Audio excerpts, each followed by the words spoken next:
meditation, and follow the principles of knowledge to receive my favor.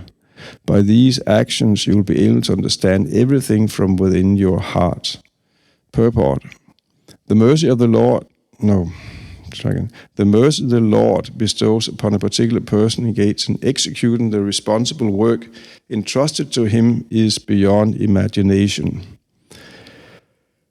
But his mercy is received due to our penance and perseverance in executing devotional service. Brahma was entrusted with the work of creating the planetary systems.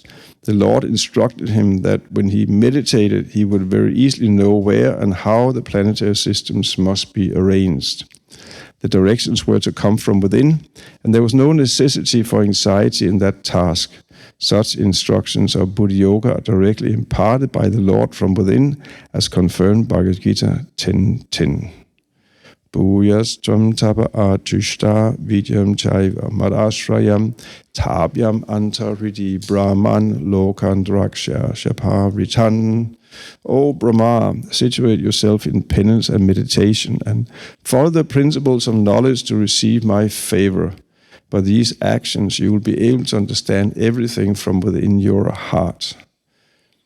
Om Magyana Samranta Shah Ganandana Salakya Chaksun Militam Yena Tasmai Shri Gurave Namaha Mukham Karo Tivalsalam Pangum Langaiti Grim Yat Kripa Tadaham Vande Shri Gurum Dina Tarinam Namo Om Vishnu Padaya Krishna Prestaya Bhutale Śrīmad-Bhāgavatam Swami Namne Namaste Sarasvati Devam Gaudavane Prachayane Nirvishesha Sunyavadi Pastyachate Satayane Vancha Kalvacharupyas Cha Kripa Sinubhya Eva Cha Patitnam Pavanebhyo Vaishnavibhyo Namo Namaha Jai Shri Krishna Chaitanya Prabhu Nityananda Sri Advaita Gadadhara Sri Vasudeva Gaura Bhaktivinoda Hare Krishna Krishna Krishna Hare Hare Hare Ram Ram Ram Hare Hare.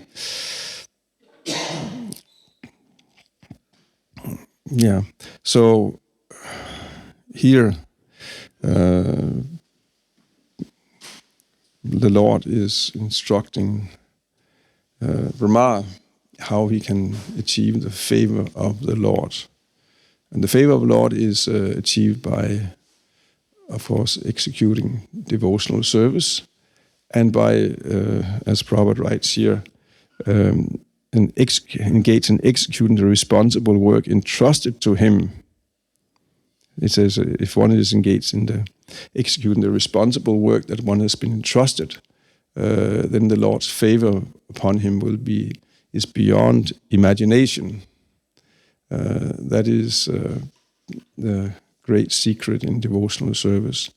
I mean, of course, devotional service is already a secret, as it said in the Bhagavad Gita, Raja Vidyam, Raja Guhyam. It is the most secret. It's not, although, I mean, it's very simple and straightforward instructions, but for most of us, we simply don't catch it. And even though we accept, Krishna's existence or God's existence, and we want to be good and pious, religious persons, and so on, but still, in most cases, we don't really catch the essence of the real secret, which is, devotional service. And devotional service is not about me and how I feel or what I would like to do, or am I ecstatic or anything. It has nothing to do with that. It's not about me. It's only about Krishna's interest, and that's a very hard one to really catch for most of us. Most of us, we are, even in the name of devotional service, but still it's all about me, what I like and how I feel, and my advancement, and it's very hard for conditioned souls to transcend this or give this up that is all about. It's all about me. But as long as it's as one has this, it's all about me. Then one will not really understand or taste the essence of devotional service. One will simply be floating on the surface of the nectar ocean of devotional service.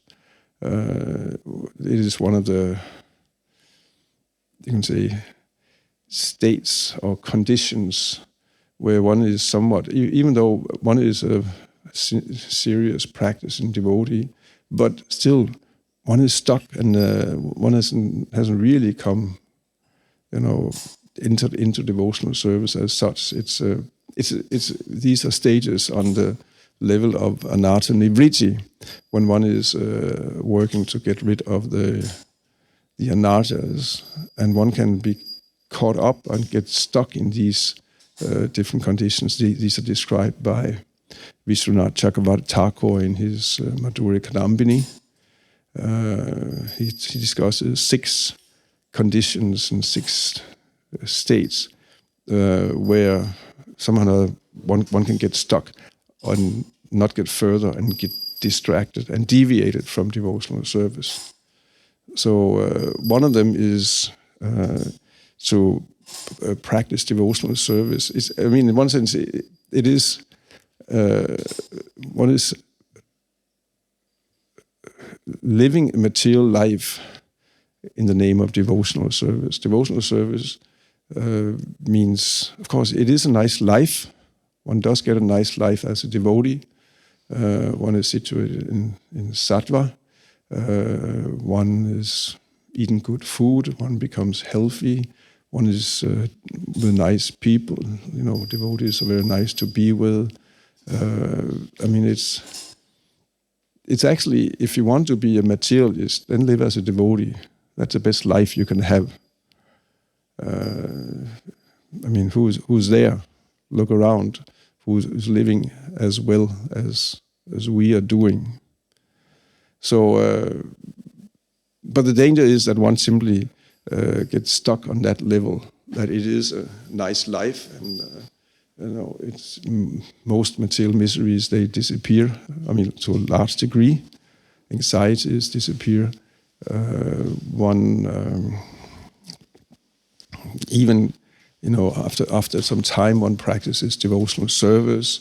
Then one starts to even get recognition and respect from others. Oh, you're such a great devotee, and so it's. It is very, in some one sense, enjoyable for a material mind. For a pure devotee, it's not enjoyable at all. It's just shallow. But we can still remain on that, get stuck on that shallow platform where it's, it's really just about, just about me and how I feel and my comfort and like that. So that's not really what devotional service that means. Devotional service is deeper, is a much deeper thing. It is a forgetting everything about oneself, and then it is what is actually Krishna's interest. One starts working for Krishna's interest and sacrificing one's own desires and so on, simply for Krishna's interest. That's. I'm not able to speak on that because I don't know that level. I'm on that. But still, it's healthy to speak about it. So maybe for my own purification, I can maybe get a glimpse at actually there's an actual level of devotional service where it's not that I'm doing this because I like to do it, and I'm here because I like to be here, or and so on. But one should be able to. Devotional service means one can, if one asks oneself why you're doing this, and then because it is Krishna's order that comes through the parampara from the spiritual master and the authorities. Why are you here? Why are you doing this? Well, I'm here because my authorities have asked me to be here. I'm simply doing a service. It's not about that I particularly like to be here or like to do this or anything like that. It's okay. It is my service, and when one is entrusted with the service, of course, one has also to be fortunate. Most people are not entrusted with the service, and therefore they remain on. I mean, I'm talking about, religious people, honest people, pious people, because they have not been entrusted with a service and a mission. Well, then actually they cannot lift themselves out of their material existence. But then they are pious people. Pious means they live their material lives according to the instructions of God. This is what piety. Piety means that and that's why also Bhagavatam makes a clear distinction between piety and pure devotional service, even though many will mix these up and think they are the same. But they're not. They're not the same. Piety simply means it is living one's material life according to the instructions of God. So that's better than being impious, but it is actually still it is still material life. And from another point of view, there's no difference between piety and impiety. That is discussed in the. I mean, not from the point of view of pure devotee. I mean, it's wet stool and dry stool, and there's that discussion in the Chaitanya Charitamrita Lord Chaitanya has with Raghunath Das Goswami, where it's after Raghunath he has run away and escaped from his family, and then they have some very honest talks about, and Lord Chaitanya talks about how his family, his father and his uncle, they're almost Vaishnavas. He's using that. It's somewhat a little sarcastically or humorously, but also, of course, very deep, because the meaning is very deep. That they are. I mean, people, they consider them Vaishnavas. They're very, and they were very rich people, incredibly rich people. And they were giving so many donations to the Vaishnavas. So many Vaishnavas were depending on them, seeming dependent on them. And they were, whole community of Brahmanas was in Shantipur, was, financed by them. And, and also they were, definitely going to temples and worshipping and so on. So people say they're Vaishnavas. Lord Chaitanya said they're almost Vaishnavas, or they're like a shadow of Vaishnavas. And why? Because they were very much attached to material life, that which Lord Chaitanya said, it's like a ditch into which people, they pass stool. And they have this same, that which they are quite very much attached still to, nice material life with a good family, and of course they had money like anything, and so on. So, but Lord Chaitanya said they're actually just like worms playing in stool. There's no. I mean, that which the transcendentalists, they are despising. They say this is just a ditch filled with stool. That's what they are. They actually, but they just are living in a pious way. So they are almost Vaishnavas. It is a very instructive discussion that we find there with Raghunath Das and Lord Chaitanya. So most people are on that level, and they don't have much choice, because they have not been given actually the seat of devotional service. Bhakti Lata Bija, one has to be given the seat of devotional service by the spiritual master, by the devotees. One is given that, And along with it, that seed of devotional service, which one then has to cultivate. I mean, there's of course the practice of devotional service, but there's also given, first of all, the mission in general is being given. We have been given a mission in general, spread Krishna consciousness all over the world. Lord Chaitanya says that everywhere his name should be heard, and so on. So one should dedicate oneself to the mission of the Lord, the mission of the parampara and the spiritual master. So that is being given, and then when one is even more fortunate, then one is being given a particular service. Do this, dedicate yourself to this, take responsibility for doing this service. This is what here we see in this verse here. Brahma is being given a very specific service. Obviously, it's very clear. There's no room for speculating. Maybe I should do this. Maybe I should do that. There's absolutely no place for speculation. Create a universe, and it has to be created like this and this and this. And Brahma then, he takes responsibility for it. He said, okay, that is my service. And then he takes responsibility. That's what, this whole verse is, this whole chapter is about. Lord Brahmā is praying for ability and strength and intelligence to execute his service, because it seems just overwhelming. How can I do it? So that's another point. But of course, the Lord here reassures him. I've given that ability to others before, and also if you just take responsibility for your service, engage in penance and meditation.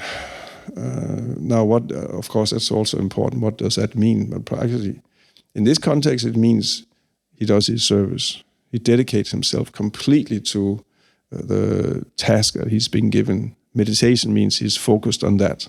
He doesn't think about other things and fill his mind with all. He's focused on his service. That is the meditation.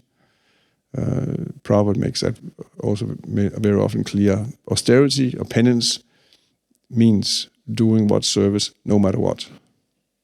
That's our austerity. We don't practice artificial austerities. We don't have to fast unnecessarily or go out and expose ourselves to cold or rain, or expose ourselves to heat, or or whip ourselves or anything like that. That's not the austerity that is being talked about. Austerity is one does one service, dedicate oneself to one service, no matter what. One takes responsibility. This thing of accepting responsibility, this is really what makes one dear to the Lord, what separates one's existence from being one is lifted up from the level of being still a somewhat materialistic personality, even in devotional service, to the point where actually now it starts becoming pure devotional service, where one actually takes responsibility and sacrifices oneself for that. One does whatever it takes to do that service for the sake of the spiritual master and Krishna. Then one gets so much favor. One is naturally, how can Prabhupada and how can the spiritual master and the authorities, how can Krishna not be pleased by someone who is take responsibility for a certain part of the mission, or for a certain part, for a particular kind of service. This is one's opportunity to become very dear to the Lord. It is an opportunity. One thing I have to, one thing that might think that, it's what a difficult, what a burden. Yes, it's a burden, but it is such a fortune that one has a chance to actually become dear to the Lord. There's a nice story in the I believe it's in the Mahabharata, and I don't remember the names. But one great sage, Rishi, he had disciples, young boys, and there are particularly two boys, two brahmacharis are being talked about and discussed. And you may know, or you probably know this more in detail. But the one brahmachari, he's sending his services to go out and take care of the cows, herd the cows, and then of course in the evening then he comes back with all the cows and like that. But then one day he doesn't come back, and it goes a long time he's not coming back. So then they start getting worried. So then the spiritual master, he goes out and with his other disciples and searches and see if he can find him. And they come to there's a kind of a stream or river running through the whole area, and there's a dam that is holding the water back in a big lake, and then there's a dam, and then some water can run through. But that dam was started breaking down. So this brahmachari, he went and he placed himself there and stopped the water with his body, and he couldn't go anywhere because otherwise, if he left, then the whole place would be flooded. You know this story? It's from Mahabharata. So then. Of course, the spiritual master, when he comes and he finds his disciple like that, he's sacrificing for his spiritual master like that. He could run around, play with the other boys, but no, he sacrificed himself just with his body there, blocking the water. Of course, he gets so much mercy. His spiritual master becomes so happy and pleased with him that the other, then there's the other story with another brahmachari of the same. It's a brahmachari who is who supposed to he's out with the cows and the calves, and then he's supposed to milk them. But spiritual master doesn't say anything about it. He should, but how he should eat. So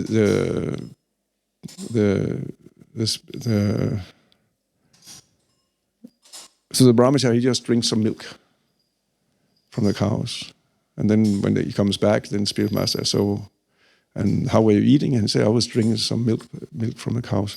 But I didn't tell you. I didn't tell you. You're not allowed to drink the milk from the cows. Oh, you know that story now. It's okay. So then the brahmachari again is out there, and he's. But then he comes back again, and the spiritual master says he looks very nourished. He doesn't look like hungry, anything like that. And so then he says, so you were drinking the milk from the cows? No. So how were you eating? Well, actually, it was just after the calves were drinking, then there's still some foam around here, milk on there. And I was licking that, and that's what was I drinking. The spiritual master said, I said, you're not allowed to do that. When he chastised him, he was very dissatisfied with him. And so then the boy, next thing he does, he doesn't drink milk, anything like that, but he's hungry. So he eats some leaves, and they make him blind. Now, I don't remember the details. You've heard that story before? Yeah. He eats some leaves and he becomes blind, which is also part of the moral of that story is that the spiritual master has not instructed him. He just does it for himself. And he gets a reaction, becomes blind, and of course, at one point he gets cured again, and I don't remember it's quite a famous story. You have not heard that before. It's quite a thing.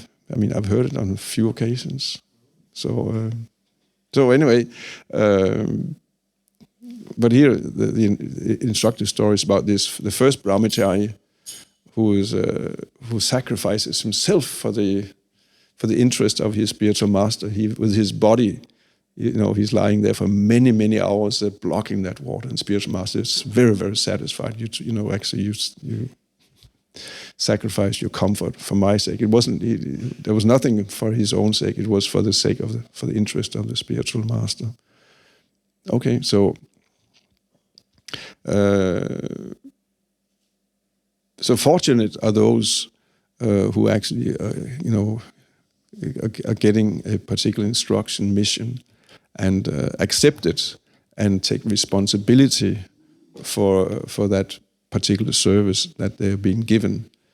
They get so much mercy from the Lord, much more mercy than just the common people or even the devotees who are practicing devotional service but do not take the same level of responsibility. Everyone is getting mercy. Krishna is merciful to everyone, but if one is eager for special mercy, that means then one will completely dedicate himself and take responsibility for whatever service is entrusted to one, and execute it no matter how difficult it is, no matter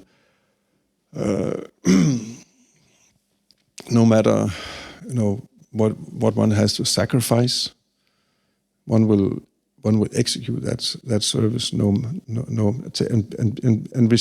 Responsible means that it is. One, even though others may not be doing it, supporting it, or anything like that, but one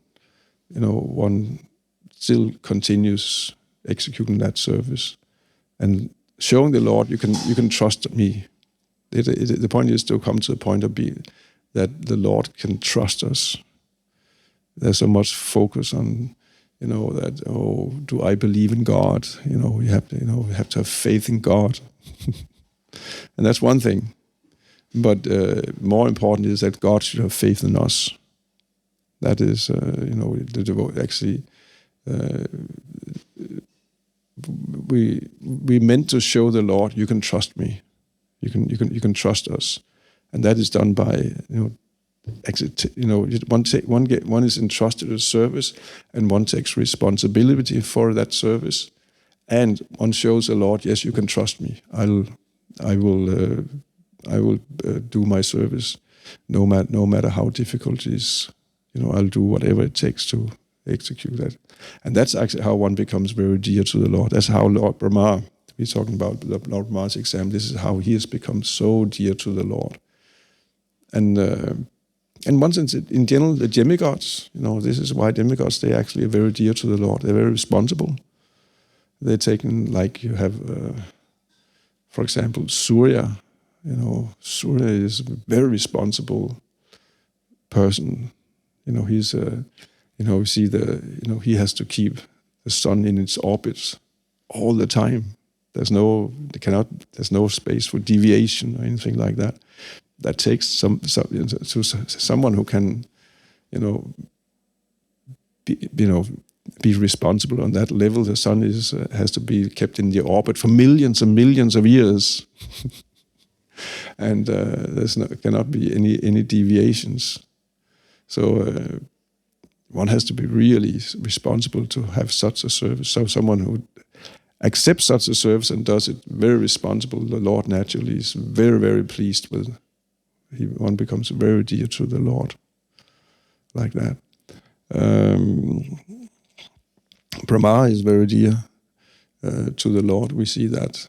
The relationship becomes very, very personal. This is how one attracts the Lord.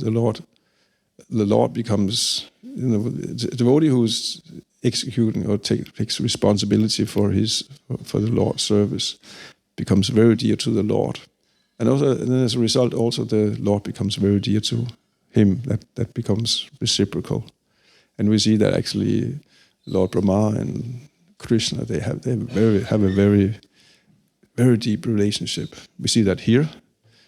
You see that also later on, even in the Krishna Leela, when Brahma is there. I mean, Brahma, of course, he seemingly makes a mistake, and because he has really a trouble accepting that Krishna is the supreme Lord.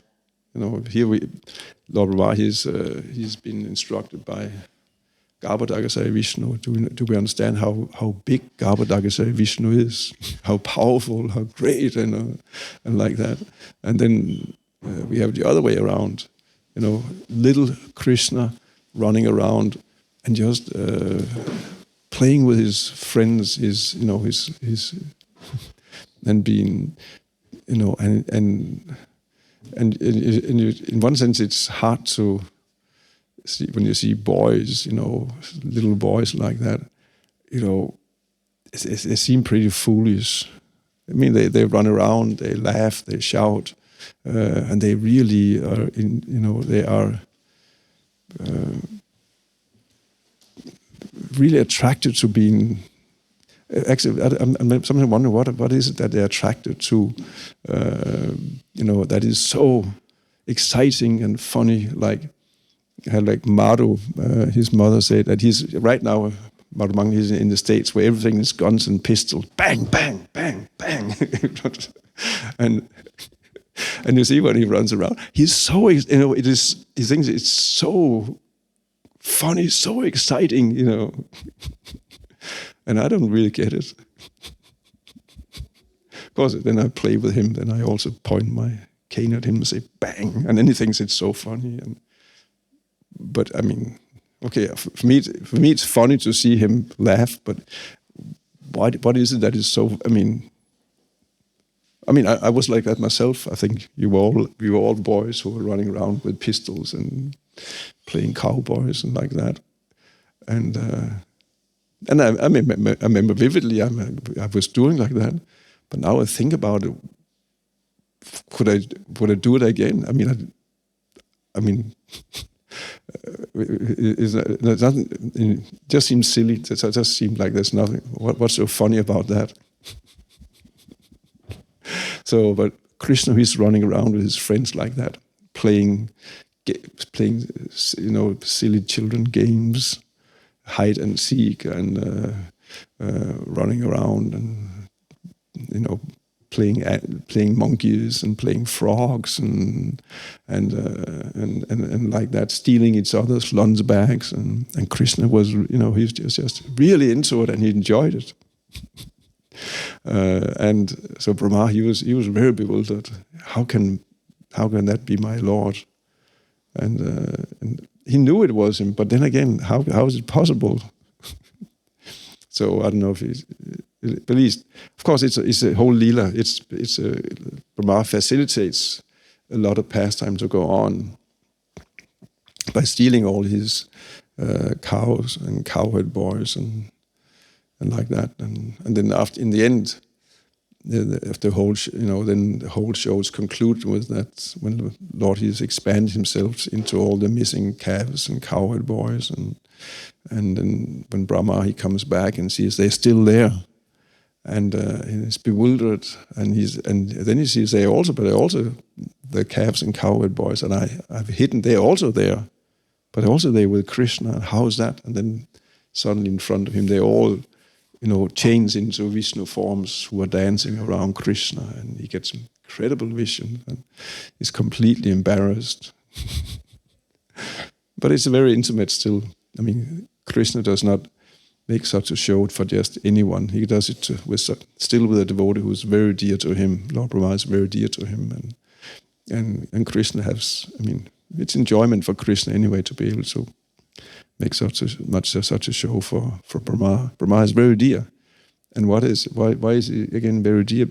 Well, because he's a very entrusted, responsible person. He's the most responsible person, and that's why he can have that post as being Lord Brahmā.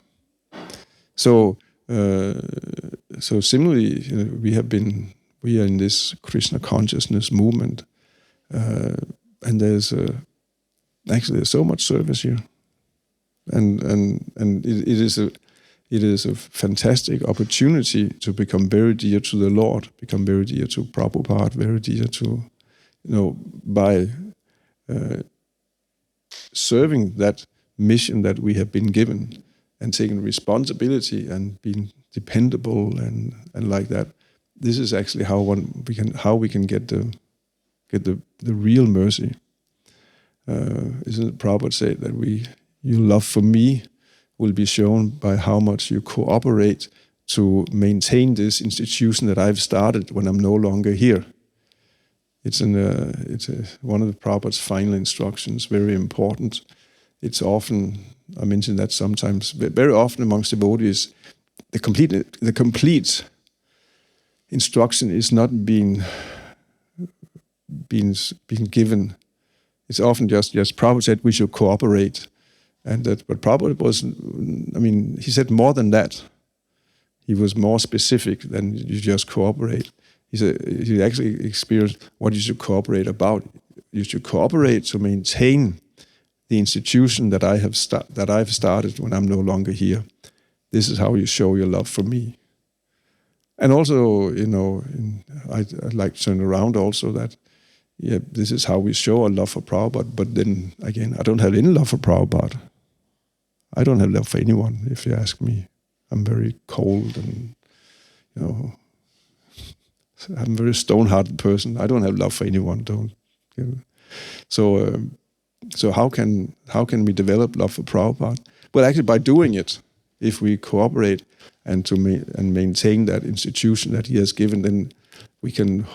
I hope to get some mercy one day, so actually can start having some love for Krishna, love for Krishna's devotees, love for all living beings. This is how we develop our love.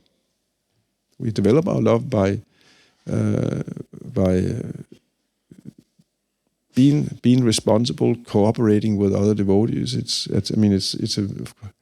is crucial in the understanding that I'm not an isolated island. We are a community of devotees. I'm just one out of many, and we should cooperate around maintaining the Krishna conscious society, the ISKCON society that we have been given, where we happen to be. I think we happen to be right here. Krishna must have put us somehow or another here. So then we cooperate to maintain what is here and expand it and continue the mission and put this interest before any other interest. I might have some other desires like that, but one should put that is the main. This is my responsibility, and then one arranges everything around that, and puts aside what other desires one may have. If one can do that, that will be, one will really be so much blessed and favored by the Lord. Please, my Lord, give me your blessings. That is a blessing. Take the blessing. Become responsible in the Lord's service, and then all blessings will come as a result of that, as we see here, also in the case of Lord Brahmā. Anyway, I'm trying to say something, but any questions? Can you repeat some of the Brahmā? Was he also doubtful when the Lord was instructing him? Like you say that I don't have any love. What did Brahmā also have some kind of doubts that he expresses? We've just been reading these series of verses here. At least his doubt is that it is, how can I execute this service and how can I remain humble? He's so he's expressing his feeling of weakness.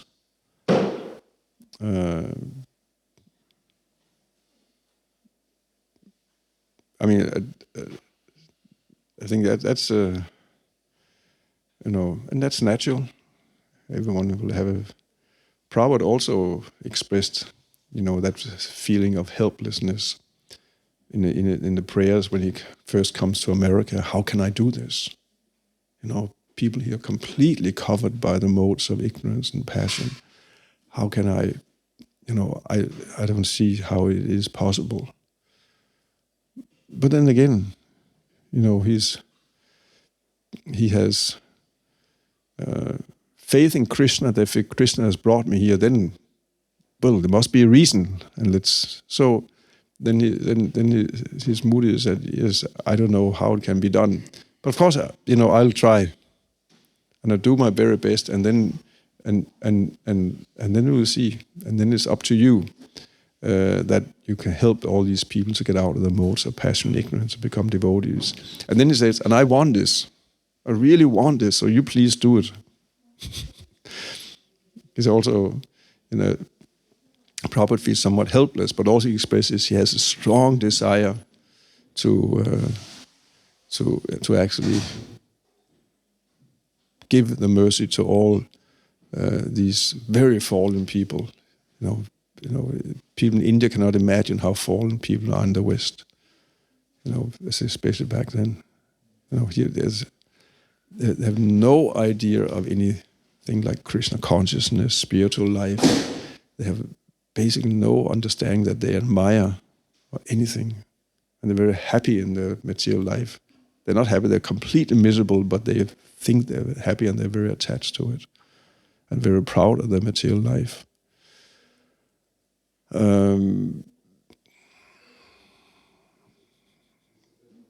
That's, Prabhupada had very unique qualifications, and of course, he always emphasized that, his only qualification is that I'm simply serving my spiritual master. And he's and no other interest. This is my spiritual master's instruction. He made the mission of his spiritual master is life and soul, which is, this is the very point here. He took responsibility, making it life and soul. He took responsibility for the mission. The mission has been given. You go to the West and you preach there. So he did it. He took responsibility for it. It was that was the difference between Prabhupada and many of his contemporaries or his god brothers. Prabhupada was not the only one who was told to go to the West. It was Bhakti Saraswati, it was generally known, he expressed him, he had that desire, and he gave the instruction to many, but they didn't take responsibility for it. Prabhupada did. He'd actually, he put it aside, and then he did it, and had those separate desires. He didn't come to the West so he could become famous as a great devotee who has been outside, been traveling and been to the West and preaching, and then come back and then get some fame from others. Oh, you're such a great devotee, without actually accomplishing anything. That's Prabhupada didn't have any desires for that. Prabhupada had great faith in instruction of his spiritual master, and he had great faith in the chanting of the holy name.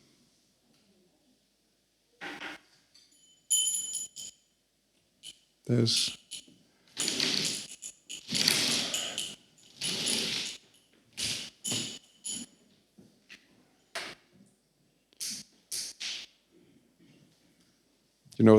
there's this. Actually, we don't have to bow down when the curtain opens when there's lecture. That's actually Prabhupada instructed that we don't bow down. Yeah, that's Prabhupada. Because, the lecture is going on. That's also worship of the Lord. So it's not that one stops. It's so. Yeah. So it doesn't have to. At least it's.